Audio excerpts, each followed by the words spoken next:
Salamat, Panginoon, dahil kayo'y Diyos na mabuti at kayo'y Diyos na maunawain at higit sa lahat, kayo'y Diyos na nakuunawa, nakaalam ng lahat ng bagay.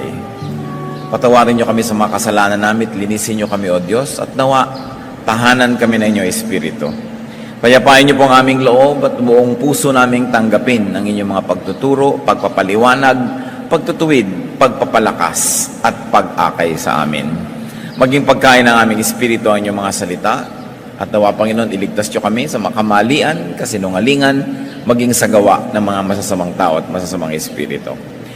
Ipinatagubilin din namin sa inyo ang lahat ng mahal namin sa buhay at mga mahalaga sa amin na ngayon ay malayo sa aming piling.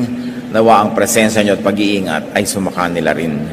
At nawa, Panginoon, ikalugod niyo ang aming mga awit, ang aming mga sayaw, ang dala-dala naming mga handog sa iyo ngayong umaga, mga papurit, pasalamat, tanggapin niyo po, Panginoon, at kami naman pagpalain niyo ng inyong salita, ng inyong pagtutuwid, ng pagpapalakas. Mangusap kayo, Panginoon namin, Ama sa langit, kayo po ang nais naming pakinggan. So me, be our speaker. We ask you, Father, in the name of your Son, our teacher and healer and friend, the Lord Jesus Christ. Ang pamagat po na ating pag-aaral ngayon, God knows. Alam at kilala ng Diyos. Yung know kasi sa English, sa Tagalog, pwedeng alam at pwedeng kilala. God knows you. Yun ay napakahalaga. God knows you and me, all of us, in fact, each one of us. And God knows you intimately. Hindi lang basta kahalubilo, kasalamuha, kaisa natin ang Diyos. Kilalang kilala ang bawat isa sa atin. Psalm 139:15-16. My frame was not hidden from you when I was made in the secret place. When I was woven together in the depths of the earth, your eyes saw my unformed body. All the days ordained for me were written in your book before one of them came to be. Sabi, wala akong maililihim sa inyo. Hindi pa man ako nabubuo sa aking pinanggalingan sa isang lihim na lugar na yon at mahiwagang pagkakabuo sa akin, kilala nyo na ako. Alam ng Diyos ang ating pagkakabuo, ang ating pagkatao, ang ating buong pagka-espiritu rin. That the Lord knows and has seen our unformed body. Sabi, all the days ordained for me were written in your book. Ang aking buhay ay nakahanda na, nakatalaga na, isinulat nyo na. It was written in your book. This ordination, some people call destiny, could refer to nature, inclination, the talents, and the strengths of every individual person. At pag sinabi na, all of these ordained for me were written in your book, many people would like also to read genes or genetic disposition as part of that book na isinulat na itinakda na ang magiging likas ng tao, ang magiging nature niya. That destiny is the general and lifestyle and direction of a person. Tinatawag ko minsan sa Tagalog na palad o kapalaran. But it is not necessarily every minute detail of daily life.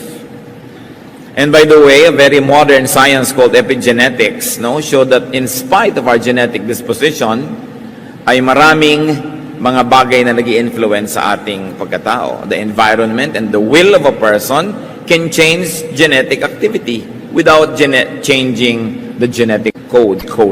Very interesting study po ito. Isang breakthrough na scientific explanation and even proof of the possibility of rebirth. Because for a while, people were saying, imposibleng baguhin ang tao dahil sa kanyang genetic code, dahil sa kanyang DNA, dahil sa kanyang genetic predisposition. Pero napatunayan ngayon na dahil sa kapaligiran at dahil din sa will o kaya ay sariling kalooban ng tao na kanyang pinananaig, maaari niyang baguhin ang genetic activity niya without changing the genetic code. And these activities could be imprinted on the very genes of a living person and his immediate descendants. In fact, a very interesting report of Time Magazine noong January 18, ang title pa, Why Your DNA Isn't Your Destiny, says that the new science of epigenetics reveals how the choices you make can change your genes and also that of your children. So, pwedeng mabago, baguhin ng isang tao in one generation. No? At yan ay pwedeng mangyari sa pamamagitan ng pagpili kung ano ating ginagawa, patuloy na pagkikreate ng thoughts that turns into action, and action that turn into habits, habits that become lifestyle, can change genetic activity. But back to God's intimate knowledge of us. So kung tayo nililikha pa lang, binubuo pa lang tayo, genetic level pa lang, kilala na tayo ng Diyos, talagang alam niya kung ano ang bagay at dapat mangyari sa ating buhay. Pero hindi naman marahil ibig sabihin, pati pagpili mo kung mainit o malamig ang kakainin mo ngayon, kung ano isusuot mo bukas, tinakda ng Diyos. Pero binigyan ka niya ng isang naturalesa, isang natural na pagkatao na nakahilig sa mga bagay, na kung susundin mo yung hilig na yun at pagbibigyan ka ng kapaligiran at mangyayari yon, magaganap sa'yo yung talagang nakatakda at dapat maganap sa'yo. In a general way, because the details are up to you, because God had given us free will. Pero kilala tayo ng Diyos. Luke 12:7, indeed, the very hairs of your head are all numbered. Plural pa nga ang ginamit sa hairs instead of the more grammatically accepted na hair, kahit marami. Because grammar recognizes that you cannot count hair. But God counts hair, kaya ka hairs sa Bible. In fact, hair grows and hair falls every minute. So anong sinasabi that God knows the number of your hairs? God has a very updated knowledge of you. Hindi yung alam niya last week, last month, last year. This very minute, kung may bagong tumubong buhok at may bagong nalaglag na buhok, alam niya yung latest count. Doon tayo kakilala ng Diyos. Psalm 44, tayong 21, God knows the secrets of the heart. Kumisan nga, yung tao mismo nalilito, hindi niya malaman kung ano yung gusto ng puso niya talaga. Pero yung Diyos alam. God is your closest confidant. Kaya akala lang natin, wala tayong kumisang close friend, wala tayong mapagsabihan, walang nakakaunawa, walang nakakakilala sa atin. Pag naiisip niyo yung ganung bagay, ibig sabihin nakakalimutan niyo ang Diyos. Kasi kilala at naiintindihan tayo ng Diyos. God knows your thoughts. Jeremiah 12:3, you know me, O Lord, you see and test my thoughts about you. Nakikita ba ang hindi? Pero nakikita ng Diyos. Pasan niya ang ating iniisip at lalo niyang sinusuri, sinusubok kung paano tayo nag-iisip tungkol sa Kanya. Psalm 94:11, the Lord knows the thoughts of man. And Psalm 139 verse 2, you perceive my thoughts from afar. Luke 16:15, God knows your hearts. Anong kahulugan ng ganitong mga katotohanan sa atin, mga kapatid? Kung kilala tayo ng Diyos, alam niya ang ating iniisip, therefore you can easily invite God into your thoughts. Pag nag-iisip tayo ng mga tukso, imbitahin agad natin sumali ang Diyos sa usapan para mawala yung tukso at matalo. Pagkayo tayo nakakapag-isip ng mga nakakasira ng loob, nakakatakot, nakakapanlumo, nakakanerbiyos, agad-agad isali ang Diyos sa pag-iisip at sa usapan para yan ay mapagtagumpayan. Napakahalaga ng application ng katotohanan that God knows our thoughts. And because we can change our thoughts by will, and because God likes to assist us in changing our thoughts unto what is good or better or best, then our thoughts need not oppress us. Kadalasan na nagpapahirap sa tao yung iniisip niya. Yung kinakatakot niya, yung nervyos niya, yung hirap ng loob, yung hindi niya maunawaan. Kumisan nga, may hindi ka lang maalalang pangalan o lugar, hirap na hirap ang loob mo hanggang kailangan maalala mo yan. Kung pwede nga mag-text ka kahit sa ka-eskwela mo na nasa malayong bansa na ngayon, maalala mo lang yung pangalan ng isang kaibigan mong hindi mo maisip-isip. Ginagawa ng iba yan, hindi sila matahimik. Pero naaalaala yun ng Diyos. At ang Diyos ay kapiling natin sa pag-iisip. Kaya hindi natin siya dapat iniiwan. Magpapasya ka, magtanong ka sa Diyos. Meron kang gustong maunawa, makikonsulta ka sa Diyos. Bago tayo makikonsulta kung kani-kanino. Madalas, tumalapit lang tayo sa Diyos pag mali na pala yung nagawa natin at may mga bunga na yung kamalian. Sa simula pa lang, thought pa lang, kasali na yung Diyos. Therefore, kasama siya sa execution for it to become an action. Thoughts pa lang, action pa lang, kasama na, paano magiging mali ang pupuntahan ng ating buhay? God knows your words. Mga salita nating lahat, may katuturan man o wala, maganda man o hindi maganda, alam ng Diyos.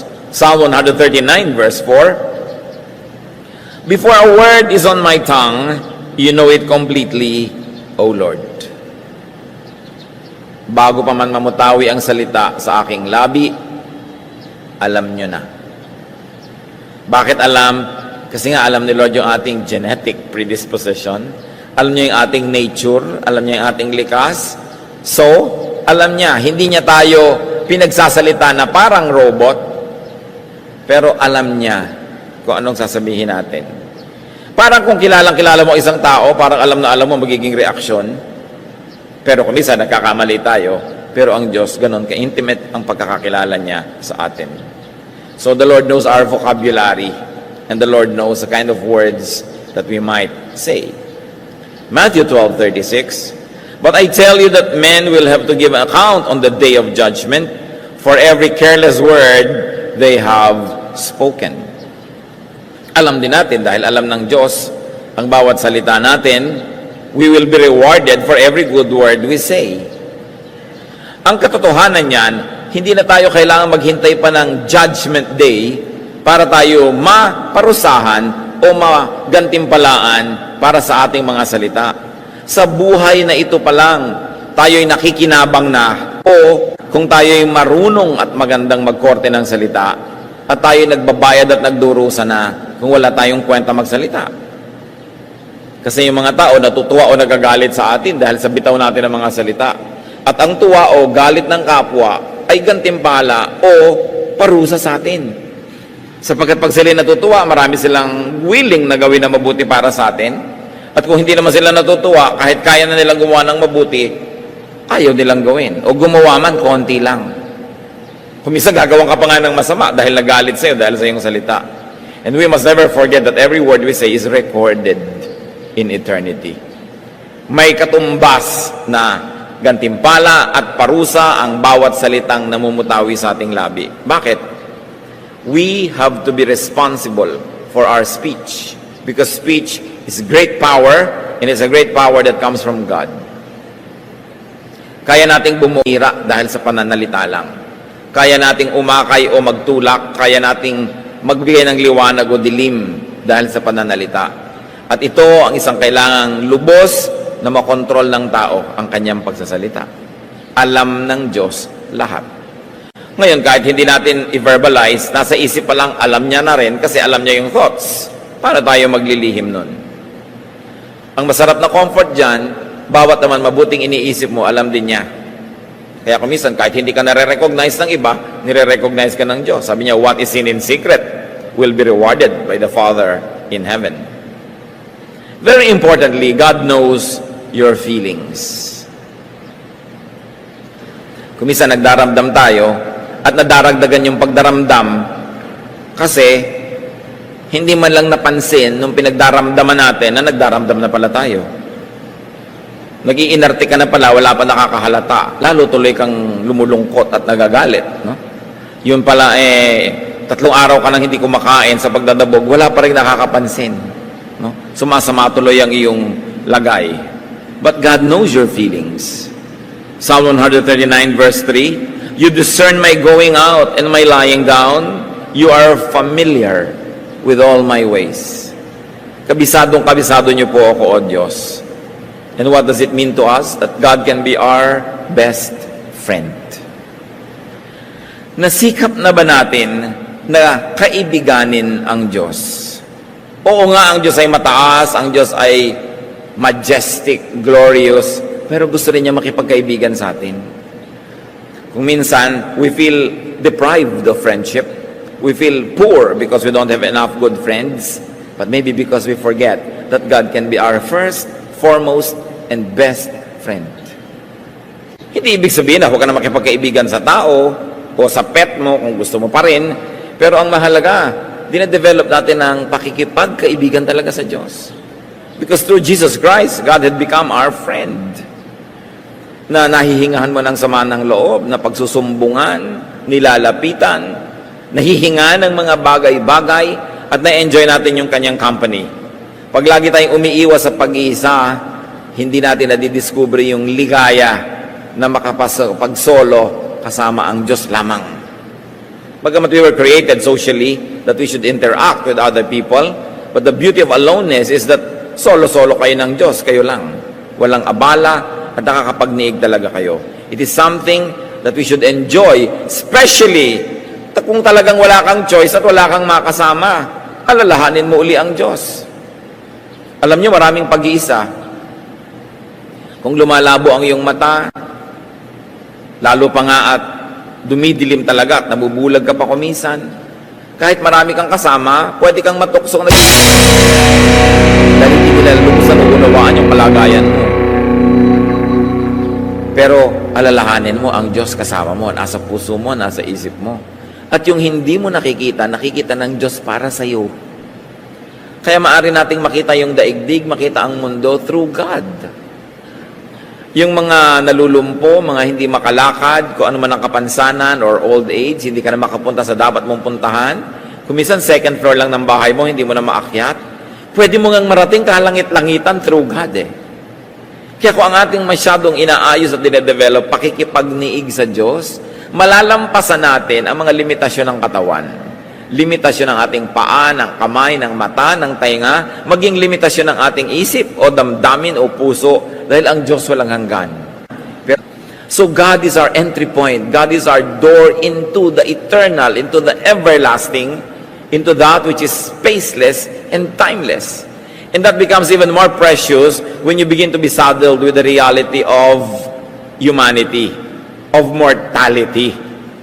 Na kung minsan hindi na nagfa-function ang isang mong kidney, o mahina na ang iyong puso, o may karamdaman ng mga iba't ibang bahagi ng iyong katawan, pero sa pamamagitan ng buhay ng Espiritu na nasa atin, pwede pa rin nating malasap, maramdaman ang ligaya ng buhay, kahit isa-isang nagsasara yung mga bintana na physical ng ating buhay, at parang dumidilim pag nagsasara yung mga bintana, pero yung liwanag na nasa kalooban natin, yung liwanag na isinilang kasabay natin, yung na dapat natin lalong kilalanin, kaibiganin, at kasamahin sa buhay. Kasi yun ang liwanag, yun ang saya, yun ang musika, yun ang tunog, yun ang kulay, hugis, galaw, na hindi maaring agawin sa atin ng anumang physical limitation. Pag masyado tayo naging physical at nilimit na lang natin yung ating buong consciousness to that which is perceived by the physical senses, it is so easy to be sad. Kasi kung minsan humihiram ang iyong pandinig, lumalabo ang iyong mata, humihina ang iyong mga movement, nagkakaroon ka ng mga sakit sa muscles, sakit sa mga internal organs. But the quicker that the body disintegrates, the more inevitable, in fact, the quicker eternity comes. Sapagkat ang tunay nga niya ng sinasabi, yung pagpalya ng katawan natin hanggang sa extreme nito, kamatayan nito, yun ang tunay na pinto para makapasok tayo dun sa buhay na iba, walang hanggan at spiritual. Of course, we were wired to appreciate and even to love life on this earth and in this body. But if that kind of life begins to be less and less, you know that there is something that becomes more and more. Kasi walang vacuum. And vacuum always attracts something. So pag lumiliit na yung mundo mo physically, nagkaka-espasyo para lumaki yung mundo mo spiritually. All the more that we should develop our spirituality and our fellowship with God. At madali sapagkat kilala niya tayo.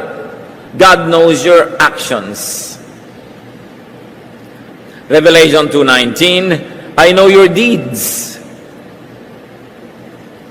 your love and faith, your service and perseverance. Maraming naglilingkod sa Diyos, masaya na kahit hindi sila mapansin ng iba, kasi alam naman nila pinapansin nyo ng Diyos. Meron din naman mga naglilingkod, masama loob, pagka hindi nare-recognize, hindi napapalakpakan, hindi nakikilala, maaari natin dapat na suriin kung sino bang pinaglilingkuran natin, ang pagkilala, ang palakpak, ang recognition ng tao, o yung Diyos na nakakakita ng lihim. At sapagkat wala namang lihim sa Kanya, at siya ay Diyos sa makatarungan, alam niyang gantimpalaan ang lahat ng mabuti nating ginagawa, lalo't sikreto.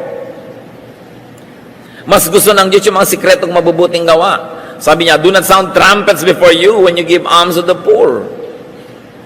Huwag na kayong tumawag ng pansin pag gumagawa kayo ng mabuti. Nagbibigay kayo na inyong mga abuloy, mga handog, mga ambag. Huwag na kayong magpakilala pa. Sapagkat ang nakikita ng Diyos na lihim na nagbibigay ay lalo niyang kinalulugdan. At lihim niyang ginagantimpalaan. Mabuti na nga kung ang gantimpala ng Diyos sa'yo, lihim, kung alam ng lahat ng kamag-anak mo, baka salakayin ka agad. Mabuti nga yung lihim para nakakabuelo ka naman. Gusto natin lagi, public na public. So, nababaligtad. Why does God know you and me? Ba't niya kaya tayo kilala? Because God knows man. Because God lives in man. God knows man because God lives in man. Wala siya sa langit lang. Nasa puso natin siya. Wala siya doon lang sa mga ulap o sa malalayong mga planeta at bituin. Nasa kaloob-looban siya ng ating diwa. Genesis 2:7, the Lord God formed man from the dust of the ground and breathed into his nostrils the breath of life, and the man became a living resuscitate being. Napaka makapangyarihan itong kaisa-isang sentence na ito. Nung nilikha ng Diyos ang tao, inihingan niya sa tao yung sarili niyang hininga. Parang CPR, parang resuscitation yan. Yung hindi na makahinga, biglang bubuksan mo ang bibig at bubugahan mo siya ng hininga mo, papasok sa kanyang hininga, at nabubuhay siya dahil sa inihinga mo. Yan ang ginawa ng Diyos. At of course, higit pa dyan. Yun lang ang kaya nating intindihin kasi yun lang physical na alam natin eh. Pero yung ibinigay niyang buhay sa atin ang galing sa loob niya. Hindi niya pinita sa puno, hindi niya kinuha sa ilog at inilagay sa iyo. Galing sa kanya. Sumanib ang Espiritu ng Diyos sa lupa. At yung lupa na sinaniban ng kanyang Espiritu, yun ang naging tao. May bahagi na galing sa Diyos, may bahagi na galing sa lupa. Hindi lang siya lupa at hindi naman siya Diyos. Pero nasa kanya ang Espiritu ng Diyos at nasa kanya yung katawan ng lupa. Mahiwaga, makapangyarihan, napaka-special ng tao. God's Spirit is given to man. God's Spirit lives in man. And God's Spirit will return to God after death. Pag ninamnam nyo to, ang sarap-sarap mamatay. Dahil biruin mo, babalik na yung espiritu mong ipinahiram, babalik sa Diyos, never the same. Yung espiritong galing sa Diyos, inilagay sa lupa, naging tao, at dahil yung espiritu na naitumira sa katawang lupa, naranasan noon ang hindi kayang maranasan ng espiritu lamang na walang katawan. Kaya napayaman din ng human experience yung espiritu. The Spirit of God is all the potentials because this is the Spirit of God. But it's only a potential. It is not physically real until it takes on a physical body. Therefore, God, in glorifying Himself, in continuously enriching Himself, sent parts of Him to each of one of us. Ipinagkatiwala niya ang kanyang espiritu sa lupa, naging ikaw, naging ako, naging tayong lahat. Kaya tayong lahat nga galing sa Diyos. Kaya lahat ng tao magkakapatid. Pero binigyan yung katawan mo ng ito 20/20 vision, ito iba vision, iyon kayang tumalon ng mataas, iyon kaya namang lumangoy ng mahaba, ito kayang mag-isip, ito ang galing sa math, iyon pwedeng magsayaw, iyon pwedeng mag-music. So lahat na yun ang galing ng bawat tao na yan, pag sinundan niya at binigay niya sa Diyos at ginamit niya sa mabuti, pag hiwalay ng espiritu niya sa katawan, babalik ang espiritu sa Diyos na lalong mayaman kaysa dati. Kasi naranasan niya ang hindi kayang maranasan ng espiritu lang. Dahil siya nagkaroon ng katawan. At lahat tayo ngayon, pagbalik natin sa Diyos, magiging bahagi muli ng iisang Diyos. That's why we will all be changed and we will be like Him. Yan ang sinasabi sa Bible. Huhubarin natin ating lupang katawan ng kanyang mga kapintasan at mga kakulangan at babalik tayo sa glorious state of being spirit, one with God and one with each other. Kaya sa church na nga ang pinaka-embassy ng langit. dito pa lang nagpa-practice na tayo, kaya brotherhood, sisterhood, kapatiran, kasi ng tunay nating status. Ecclesiastes 12:7, and the dust returns to the ground it came from, and the spirit returns to God who gave it. How can it be clearer na bumabalik sa Diyos ang Espiritu? God lives in man, God lives in the human body. Masdan ninyo ang inyong katabi. Sige na. Tingnan ninyo, sabi. Nakatira dyan ang Diyos. Siyempre, may iba ding nakitira, no? May squatter dyan. Kaya kailangan medyo ilagay sa lugar yung informal settler na yan, no? Pero ang nakatira sa tao, Diyos.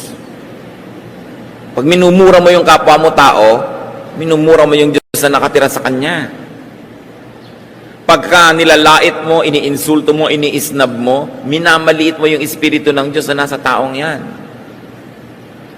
Pag sinasaktan mo, pinagtataksilan mo, kinakawawa mo, ginugutom mo, ginagawa mo yun sa Diyos. Kaya ang sabi ni Jesus, whatever you do to the least of this, you do to me.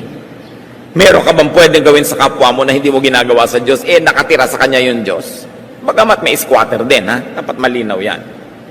1 Corinthians 6:19, do you not know that your body is a temple of the Holy Spirit, who is in you, whom you have received from God?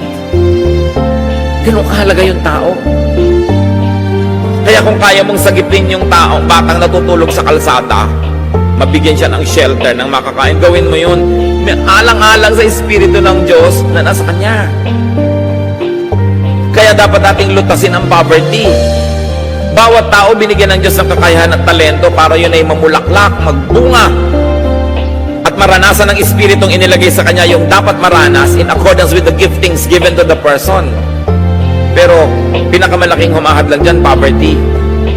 Maraming magagaling na pianista, hindi man lang makapag-piano. Ni pianono nga, hindi maka-afford. Dahil walang pera. Ang dami naman pera sa planeta, bakit nasa bulsa lang ng mga politiko? Diba? Ang dami-daming pera sa planeta, nasa bulsa lang ng iilan. Ang daming pagkain sa planeta, nasa sikmura lang ng konting tao. Napapansin nyo ba, ang daming magagandang view sa Pilipinas, mayayaman lang yung nag-e-enjoy? Because of the disparity in economics and politics. Kaya yung corruption, yung pagnanakaw, yung hindi pagiging tapat sa yung mga sinusumpaang tungkulin sa publiko, yan ay kalapastanganan sa Diyos. Because any high position, private or public, is God's trust. Binibigyan ka ng Diyos ng mataas na katungkulan para dahil sa kapangyarihang ipinahihiram sa iyo, makapagpa-improve ka ng buhay ng mga tao, mapalaya yung mga tao sa poverty, and they'll begin to develop their talents themselves. They can become dancers and singers, mathematicians and scientists. They can become what God wants them to be according to the giftedness that God had given them before they were even born. So that the Spirit given to them will be enriched, and when it returns to God, magre-report siya sa Diyos, this is what has happened to me. Na-develop ko ang talent, naranasan ko ang dapat maranas, naibig ko ang dapat ibigin, tumanggap ako ng pagmamahal, I became one with humanity and with nature, now I return to God. Kung may nalilito pa sa atin kung anong misyon ng buhay, yun. Na tayo pilgrims, dumadaan lang sa earth, ba't ba pinapadaan pa? Bakit ba ang Espiritu ng Diyos ay ipinahiram-hiram pa sa tao at nananahimik na lang sana sa mga kung saan man nandun? Because without the Spirit joining the physical body, experience will be impossible. Kaya ginawa tayong templo kasi gusto ng Diyos na magkaroon ng physical templo. At malinaw sa Bible that the temples of God are not stick or stone or steel or metal. Sabi, God does not live in shrines made by man. He does not live in temples made with human hands. But His temple is the body of the believer. And the temple, you are. Yun ang sinasabi sa Bible. Kaya pag hindi mo inaalagaan yung katawan mo, hindi ka nagpapahinga, or hindi ka nagtatrabaho, yan yung dalawang extreme pareho yan na paglapastangan sa Diyos.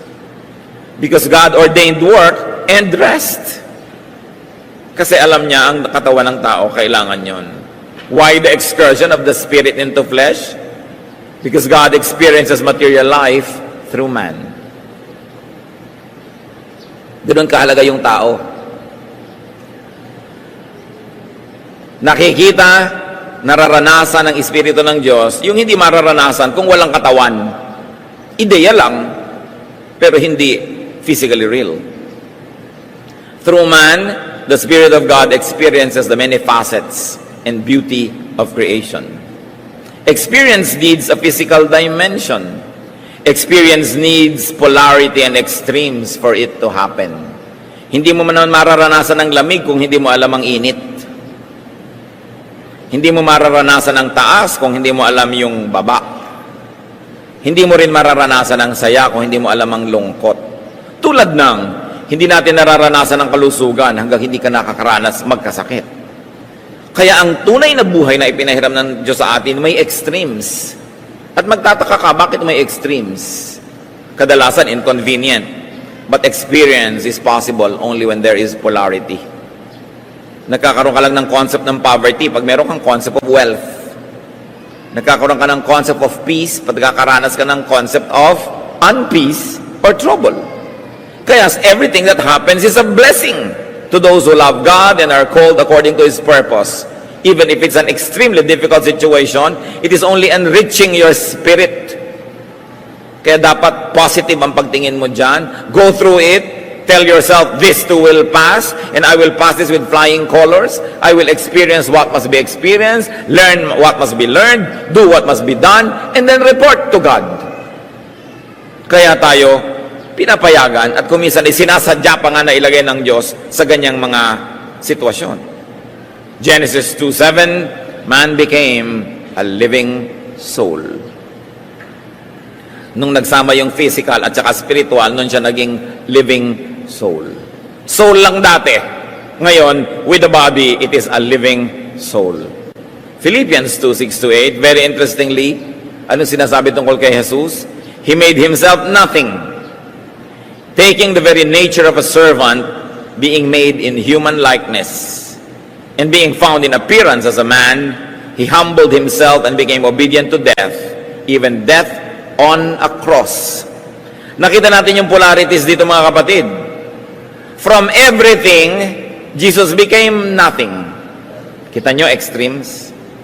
He took the nature of a servant from Lord to servant. And he was made in human likeness, from spirit to human likeness. So he was found in appearance as man. From glory to humility, he humbled himself.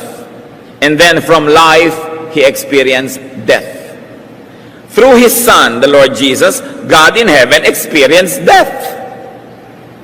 And then to live again. Everything was polarized. In the person of Jesus, all the breadth and width and length of human and spiritual experience happened. Yun ang isang himala ng kanyang buhay. That God would even experience life and death through the man Jesus. Dati, possibility lang yon. But with the body of the Spirit of God becoming His Son, the Lord Jesus, and dying, in effect, God experienced death without dying Himself. Kasi malaki namang problema kung yung buong Diyos yung mamatay para lang niya maranas, di biglang walang Diyos. Kaya mga iba, pagka Biyernes Santo, huy, patay ang Diyos, gumawa na tayo ng kasalanan. Kinicommemorate mo lang yung kamatayan, pero hindi naman siya namamatay muli. Now, why the incarnation? Bakit pa? Bakit pa tayo lilikhain? Bakit pa ipapadala yung Espiritu ng Diyos para maging tao? Because God, in His infinite wisdom and choice, chooses and works through man. Hindi niya ipinapaliwanag, pero kung may ginagawa ang Diyos, gusto niya, pinapagawa niya sa tao. 1 Samuel 2:35, I will raise up for myself a faithful priest who will do according to what is in my heart and mind. Pwede naman kausapin ng Diyos lahat ng tao directly, di ba? Pero bakit may priest? Yung priest nakatayo sa pagitan ng Diyos at tao. Sasabihin ng Diyos sa priest, sabihin mo sa mga tao ganito. Sinabi naman ng priest, Yung mga tao naman, may request sa Diyos, papadaning kay priest. Sabi naman ni priest, o sabi po ng mga tao ganito, o sumasagot naman ng Diyos, nakikita nyo ang daming ganyang pattern sa Old at maging sa New Testament. Sabi niya, ako ang magtatayo, paghihirang sa isang tagapamagitan. Yun siguro ang magandang Tagalog sa priest, tagapamagitan. No? Ang ganon. Nasusunod sa gusto ko. Yung ipinapasabi ko ang sasabihin. Hindi dadagdagan, hindi babawasan, hindi magpapacute, hindi magpapapopular. Pag ipinapasabi ko, yun ang sasabihin. At sa katunayan, yan ang mga powerful preachers. Yung pag ipinapasabi, sinasabi nga, tamaan ang tatamaan, matuwa ang matutuwa, pero yung gusto ng Diyos sabihin, sinasabi. Kaya ang mga tunay na mga anak ng Diyos, nasakta na nga, nagkadurog-durog at nagkabugbog-bugbog.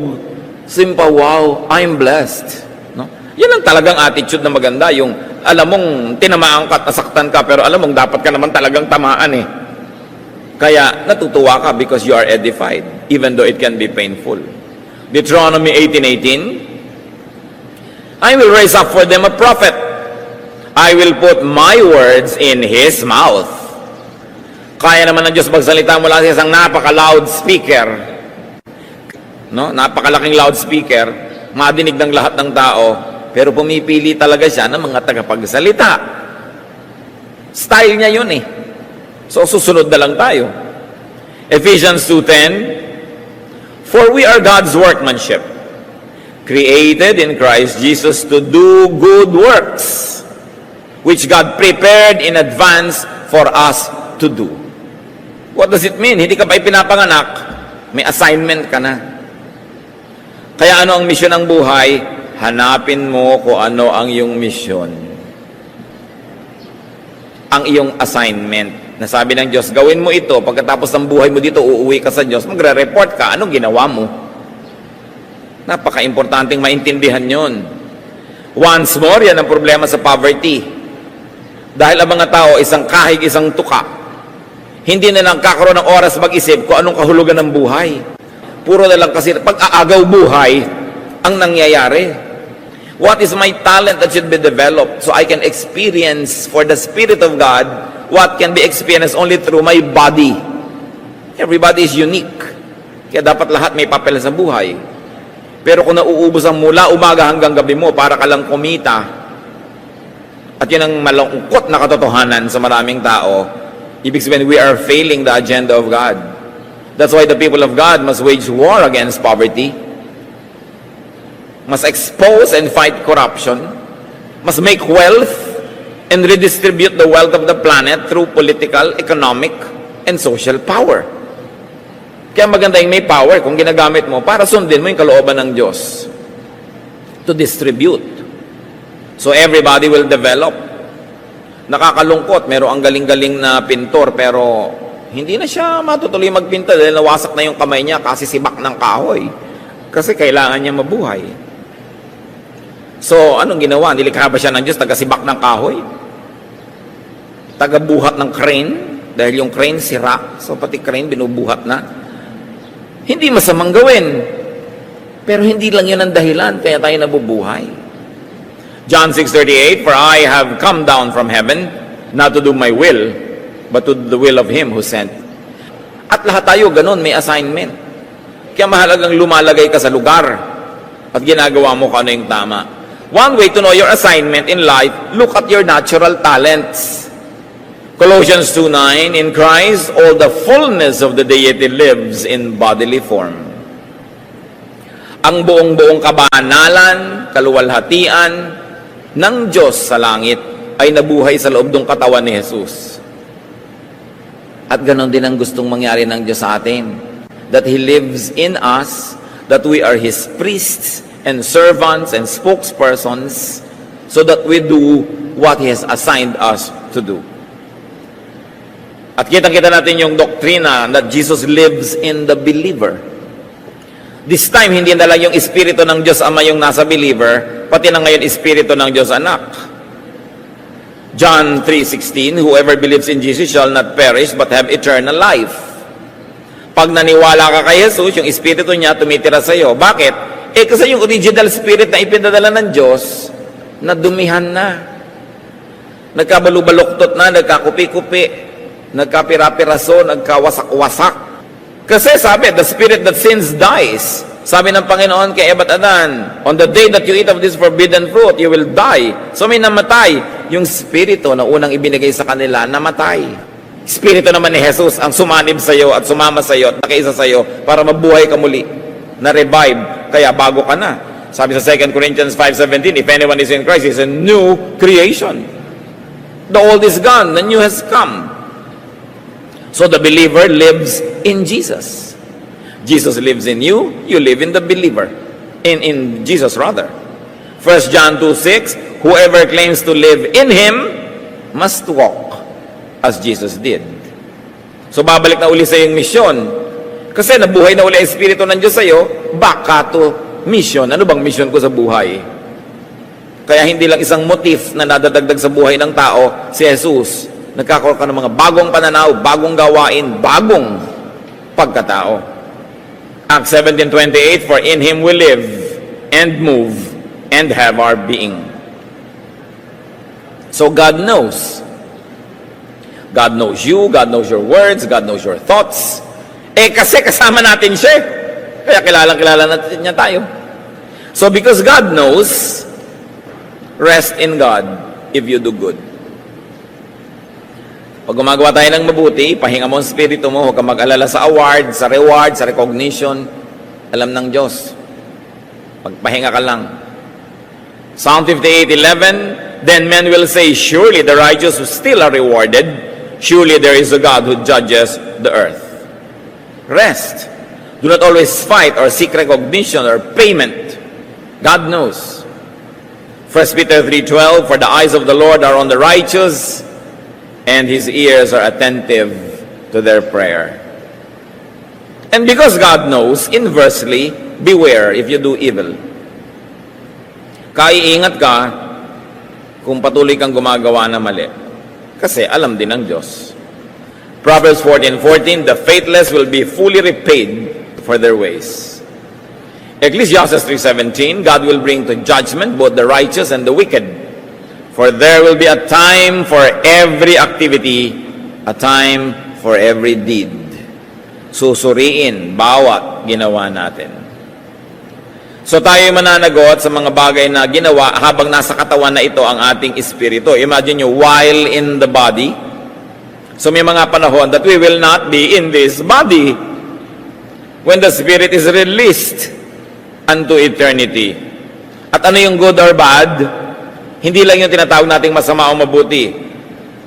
Tinupad mo ba yung mission mo? Dinevelop mo ba ang iyong sarili? Ginawa mo ba ang iyong papel na naka-assign sa iyo according to your giftedness and capacity? Titingnan mo lang naman kapatid yung sarili mo ngayon kung anong meron ka, malalaman mo kung anong tawag sa iyo ng Diyos. Maganda kang kumanta. Natural, tinatawag kang kumanta. Alam nga naman kumanta para sa sanlibutan. Sa Panginoon. Although kung may hanap buhay kang kumakanta ka sa ibang lugar, hindi naman yun masama. Naghahanap buhay ka. Pero dapat may kaparte ang Diyos sa talent mo. At ano ba ang katawan ng Diyos ngayon? Di ang katawan ni Kristo, ang church. Alam na alam. May oras ka, ang dami mong oras. So anong papel mo sa church? Di lagi kang nandun. Konti lang ang oras mo, pero ang dami-dami mong pera. So alam na alam ang papel mo. Donor. Lalo wala kang oras pero may ibibigay ka naman. Ikaw naman ay engineer, ikaw naman ay architect, may construction, ang mga kapilya. Alam mo, papel mo, hindi mahirap yan isipin sa buhay. Instrumentalist ka, teacher ka, binigyan ka ng Diyos ng gift so that you can participate in the body of Christ and in the world as well.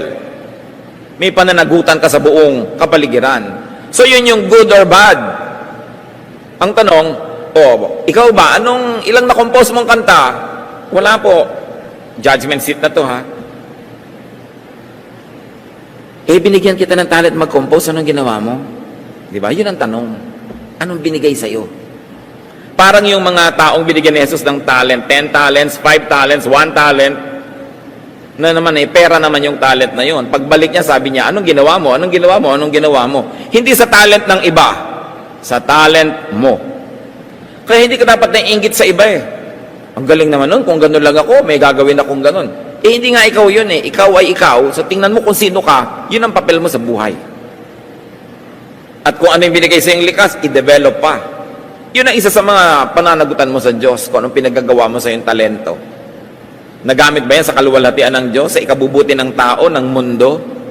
Maiksi lang naman ang assignment natin dito, 50, 60, 70, 80, 90, 100 years.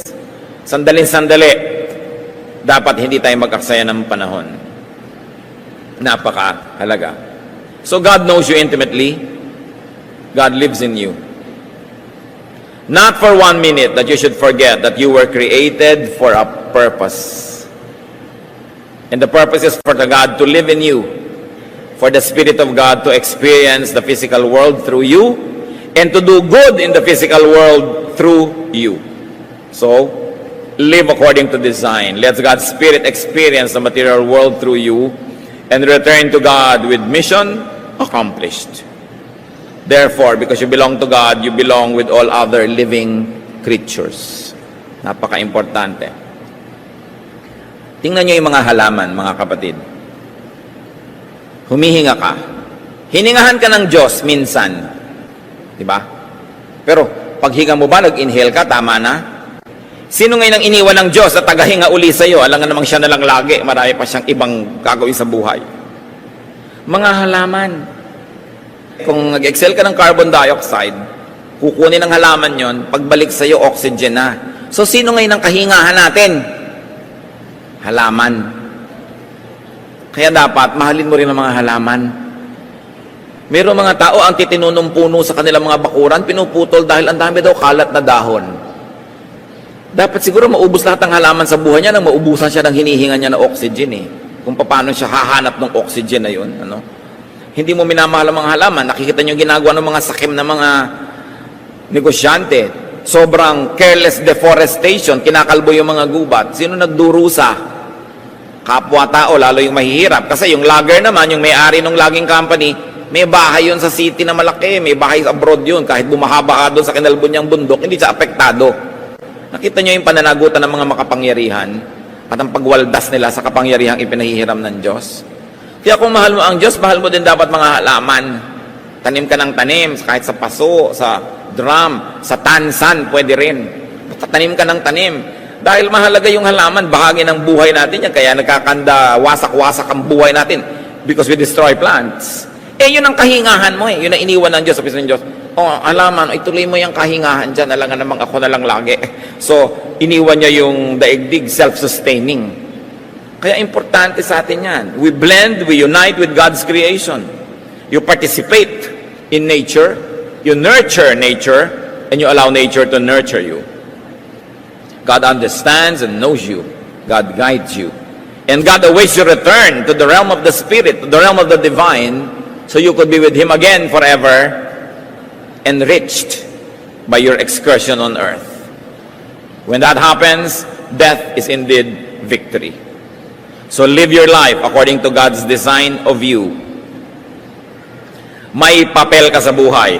1 Corinthians 12:7, to each one, the manifestation of the Spirit is given for the common good. Ang linaw ha. Bawat isa, pinagpahayagan ng Espiritu.